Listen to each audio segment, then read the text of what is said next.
a lot of times I hear feedback from individuals when I mention risk assessments, and they say, well, the organization is going to come back and tell me to do all these things. It's going to cost me tons of money.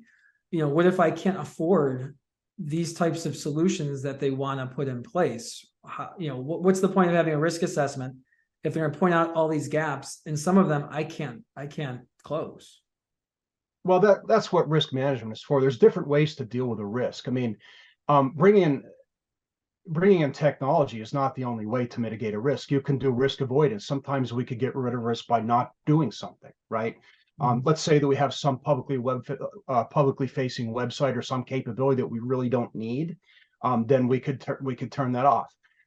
We could do risk transference. Risk transference is when you transfer the risk to another party, which is what you do when you buy homeowners insurance or car insurance. You can get cybersecurity insurance.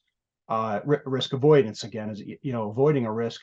Or in cases that are appropriate, we may need to mitigate a risk, right? Let's say, for example, we have a critical system. We're going to do crown jewels analysis. What are the things that we absolutely cannot function without? What is our tolerance for risk with those things? Our tolerance for risk, for example, with something like ERP, enterprise resource planning, say computers that run a factory, right? If they're not operating, you're not making widgets, you're not making any money, you're losing money. Our tolerance for risk with those is effectively zero. Conversely, our tolerance for risk with our publicly facing website is very different. It may have sales collateral on it. You don't want it to get defaced. You don't want it to get stolen. But if it does, the impact is fairly low. Somewhere in between might be financial systems, like say AP and AR. We don't want them to get compromised, but if it's down for half of a day, then we're not going to start hemorrhaging cash. It's just going to be a pain.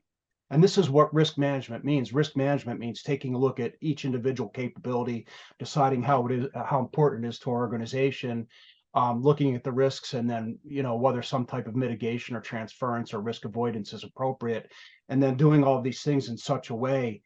Ultimately the goal is to reduce organizational risk or save money.